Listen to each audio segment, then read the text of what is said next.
193 acre TDR घोटाळ्यावर श्वेतपत्रिका काढा. राष्ट्रवादी शरदचंद्र पवार पक्षाची मागणी.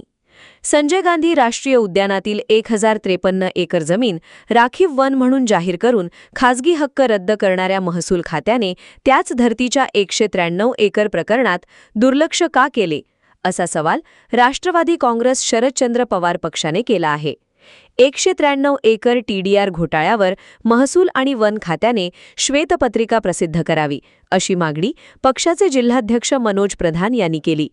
पत्रकार परिषदेत बोलताना मनोज प्रधान म्हणाले, महसूल मंत्री चंद्रशेखर बावनकुळे यांनी 1053 एकर जमिनीवरील खासगी नावे रद्द केली. कोकण आयुक्तांचा आदेश, जनदबाव आणि आमच्या विरोधामुळे सरकारला ठाम भूमिका घ्यावी लागली. त्यामुळे ठाण्यात काँक्रीटचे जंगल उभे राहण्यास आळा बसेल. यासाठी आम्ही महसूल मंत्र्यांचे आभार मानतो. जे आपले रेव्हेन्यू मिनिस्टर आहेत त्यांचे आभार मानायसाठी म्हणून आज ही प्रेस कॉन्फरन्स दिली आहे. शासनाने चांगलं काम केलं, तो विरोधक म्हणून त्याच्या नेहमीच विरोध करायचा ही भावना आमची नाही. चांगलं काम केलेलं आहे.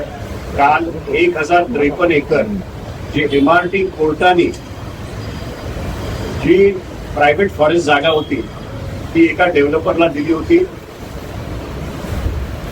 ह्या डिसिजनला रेव्हेन्यू मिनिस्टरनी बावनकुळे साहेबांनी मागच्या ऑक्टोबरमध्ये अपेंड केलेली आणि डिफॉरेस्टेशन करून ती जागा एका मूळ मालकाला दिली. आता सांगायचं असं की गेले 50 वर्ष ही केस चालू होती. त्याच पद्धतीने 193 एकर्स पण 50 एकर चालू. मी मुद्दामून आपल्याला आज या ठिकाणी बोलवलेलं आहे की दोन्ही केसमध्ये साम्य आहे. एक 193 एकर्स आणि एक 1053 एकर. साम्य काय तर गेले 50 वर्ष दोन्ही लोक केस लढत होते. दोन्हीकडे प्रायव्हेट फॉरेस्ट लागलेलं.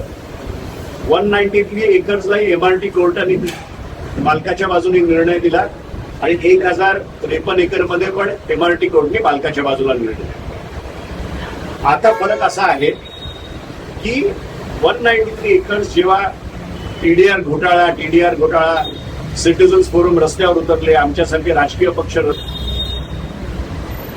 तेव्हा त्यांना एक कळून चुकलं रेव्हेन्यू मिनिस्टरांना की जर 193 एकर मध्ये एवढा तमाशा होऊ शकतो तर 1053 एकर जर खरंच डिफॉरेस्ट केलं तर काय होईल. पण एक चांगला निर्णय त्यांनी घेतलेला आहे. आम्ही समाधानकारी आहोत आणि त्यांनी ही जागा परत फॉरेस्टला दिली. पण मला एक प्रश्न मनात आहे की ज्या पद्धतीने रेव्हेन्यू मिनिस्टरने 1053 एकर जमिनीचं अशा पद्धतीने केलं, त्याच पद्धतीने 193 एकरचं का नाही, हा प्रश्न आमच्या समोर आहे. आता हा जो मालक आहे 1053 एकरचा, तोही हायकोर्टामध्ये गेलेला आहे आणि म्हणून मुद्दामून मी आपल्या सगळ्यांना बोलवलेलं आहे. जो निष्काळजीपणा फॉरेस्टनी हायकोर्टात दाखवला तो आता दाखवता कामा नाही. नाहीतर 6 महिन्यानंतर ये रे माझ्या मागल्या असं होईल.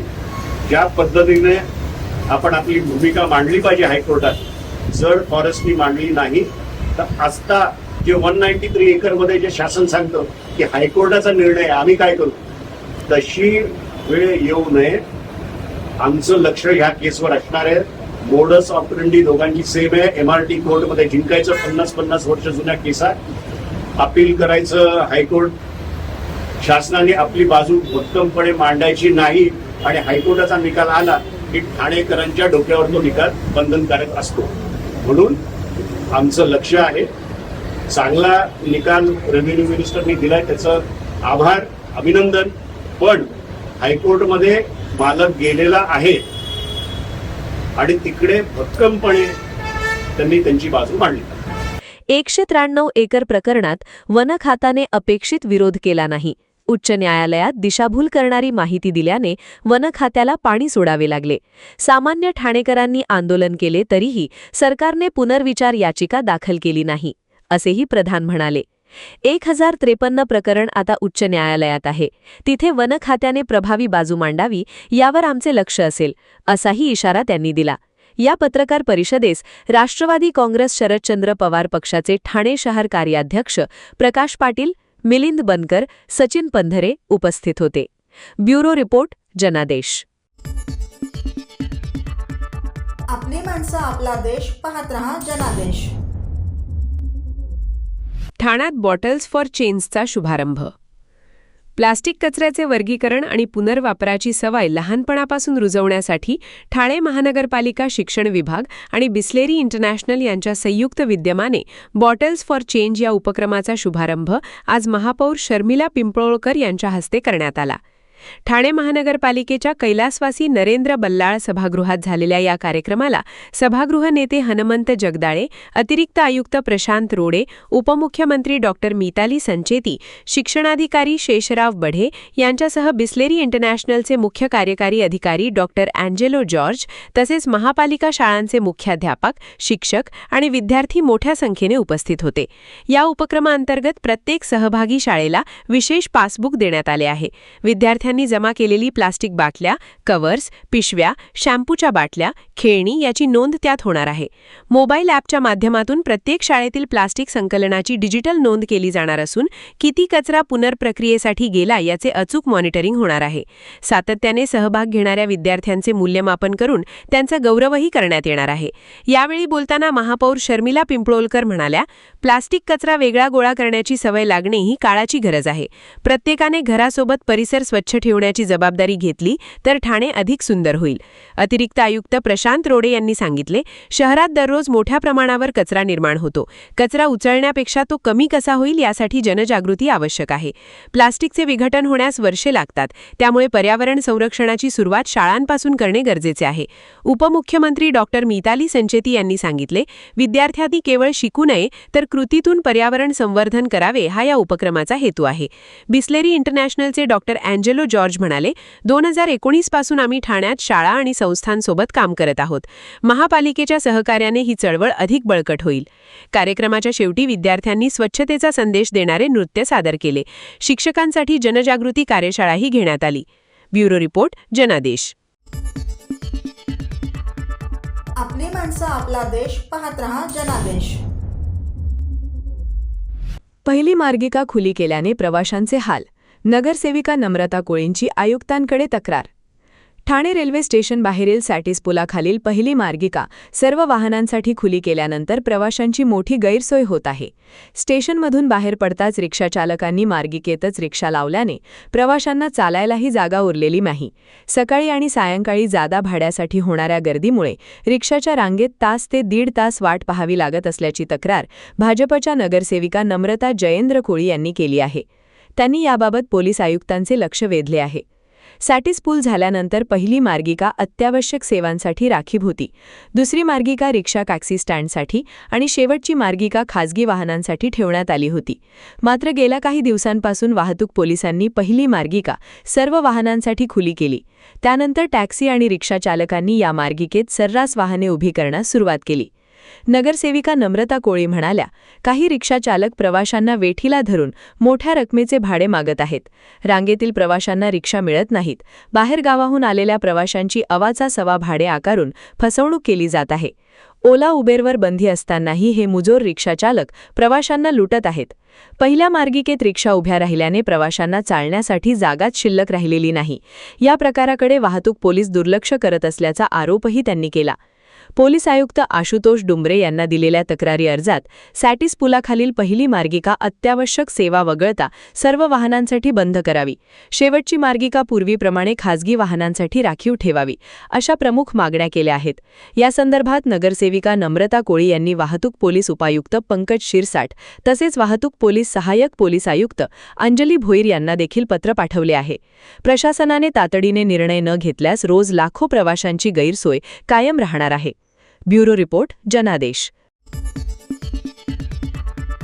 आपली माणसं, आपला देश, पाहत रहा जनादेश.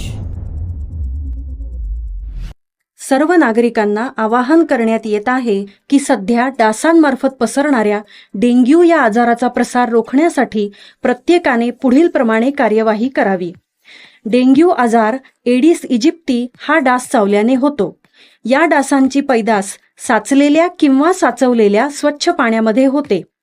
8 दिवसांपेक्षा जास्त दिवस पाणी उघडे व साचून राहिल्यास त्यात डास अंडी घालतात. अंड्यांच्या अळ्या तयार होऊन पुढे डास तयार होतात. यासाठी आपल्या घरातील पाणीसाठे उदाहरणार्थ बॅरल्स, पिंपे, टाक्या, हौद, रांजणे इत्यादी दर आठवड्याला रिकामे करून घासून पुसून कोरडे करून पुन्हा भरावे.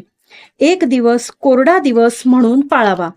पाणी साठ्यांना घट्ट झाकणे बसवावीत किंवा जुनी साडी, चादर, धोतर यांनी बांधून झाकून ठेवावीत, म्हणजे डास त्यात जाऊन अंडी घालणार नाहीत. घराच्या गच्चीवर, आजूबाजूला, अंगणात कोठेही पाणी साचू देऊ नये. भंगार सामान उघड्यावर टाकू नये. उदाहरणार्थ टायर्स, प्लास्टिक सामान, कुंड्या, टाकाऊ वस्तू इत्यादी. अशा सामानात पावसाचे पाणी साठून त्यात डेंग्यूच्या डासांची पैदास होते. घरातील कूलर्स, फ्रीजच्या पाठीमागील ट्रे हे देखील वेळोवेळी कोरडे करावेत. लक्षात ठेवा, नुसत्या फवारणीने डास घनता कमी होत नाही, तर त्यासाठी डास पैदास ठिकाणे नष्ट करणे ही आपल्या सर्वांची जबाबदारी आहे. कोणताही ताप अंगावर न काढता जवळच्या शासकीय रुग्णालयात मोफत औषधोपचार घ्या. अशा प्रकारे नागरिकांनी सहकार्य केल्यास डेंग्यूचा प्रसार रोखणे सहज शक्य आहे.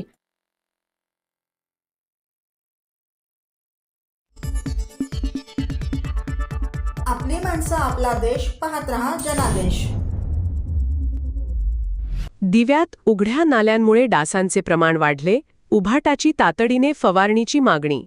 दिवा शहरातील उघड्या आणि मोठ्या नाल्यांमुळे डासांची पैदास मोठ्या प्रमाणात वाढली आहे. त्यामुळे शहरात डेंग्यू आणि मलेरियाचे रुग्ण झपाट्याने वाढत आहेत. नागरिकांच्या आरोग्याला धोका निर्माण झाला असल्याने शिवसेना उद्धव बाळासाहेब ठाकरे पक्षाने तातडीने औषध फवारणी आणि धूर फवारणी करण्याची मागणी ठाणे महापालिकेच्या दिवा प्रभाग समितीकडे केली आहे. शिवसेना उद्धव बाळासाहेब ठाकरे पक्षाच्या कल्याण ग्रामीण विधानसभा संघटिका योगिता हेमंत नाईक यांनी दिवा प्रभाग समितीचे सहाय्यक आयुक्त यांना लेखी निवेदन दिले आहे. योगिता नाईक यांनी निवेदनात म्हटले आहे, दिवा प्रभाग समिती अंतर्गत येणाऱ्या दिवा शहरात अनेक ठिकाणी मोठे उघडे नाले आहेत. या नाल्यांमधील साचलेल्या पाण्यामुळे डासांचे प्रमाण प्रचंड वाढले आहे. त्यामुळे दिवा शहरातील नागरिकांचे आरोग्य धोक्यात आले आहे. गेल्या काही दिवसात डेंग्यू आणि मलेरियाचे रुग्ण मोठ्या प्रमाणात आढळून येत असल्याचे निदर्शनास आले आहे. शहरातील स्वच्छता आणि आरोग्य यंत्रणा अधिक सक्षम करण्याची गरज असल्याचेही त्यांनी नमूद केले. पावसाळ्यात डासांपासून होणाऱ्या आजारांचा प्रादुर्भाव रोखण्यासाठी प्रतिबंधात्मक उपाययोजना करणे आवश्यक आहे. दिवा शहरातील सर्व प्रभागांमध्ये तातडीने औषध फवारणी आणि धूर फवारणी मोहीम राबवण्यात यावी. तसेच उघड्या नाल्यांवर लवकरात लवकर उपाययोजना करून डासांची पैदास रोखावी अशी मागणी योगिता नाईक यांनी केली आहे. दिवा शहरात गेल्या काही दिवसांपासून साथीच्या आजारांचे रुग्ण वाढत असल्याच्या तक्रारी नागरिकांकडून येत आहेत. त्यामुळे महापालिका प्रशासन या मागणीवर काय कार्यवाही करते याकडे सर्वांचे लक्ष लागले आहे. ब्युरो रिपोर्ट, जनादेश. आपली माणसं, आपला देश, पाहत रहा जनादेश. मुंबई-पुणे एक्सप्रेसवे मिसिंग लिंक बोगद्यात भीषण अपघातात तुषार भूमकर यांचा जागीच मृत्यू. मुंबई-पुणे एक्सप्रेसवेवरील मिसिंग लिंकच्या बोगद्यात 7 ऑगस्ट 2026 रोजी झालेल्या भीषण अपघातात वाकडचे काँग्रेस युवा नेते तुषार भूमकर यांचा जागीच मृत्यू झाला. पुण्याहून मुंबईच्या दिशेने जाणारी तुषार भूमकर यांची फॉर्च्युनर कार महामार्गावरील उभ्या असलेल्या मालवाहू टेम्पोला पाठीमागून जोरदार धडकली. या धडकेत कारचा चुराडा झाला. या अपघातात तुषार भूमकर यांचा घटनास्थळीच मृत्यू झाला. कारमधील एक जण गंभीर जखमी झाला असून त्याच्यावर उपचार सुरू आहेत. कारमधील अन्य 3 जण सुदैवाने बचावले आहेत. या घटनेची माहिती मिळताच पोलीस आणि मदत पथक घटनास्थळी दाखल झाले. मृतदेह शवविच्छेदनासाठी पाठवण्यात आले आहे. अपघातामुळे काही काळ वाहतूक मंदावली होती. तुषार भूमकर यांच्या अकाली निधनामुळे वाकड परिसरात शोककळा पसरली आहे. सामाजिक आणि राजकीय क्षेत्रातून त्यांच्या निधनाबद्दल हळहळ व्यक्त केली जात आहे. त्यांच्या पत्नीने यापूर्वी काँग्रेस पक्षाच्या तिकिटावर महापालिका निवडणूक लढवली होती. पोलिसांनी अपघाताचा पुढील तपास सुरू केला आहे. ब्युरो रिपोर्ट, जनादेश.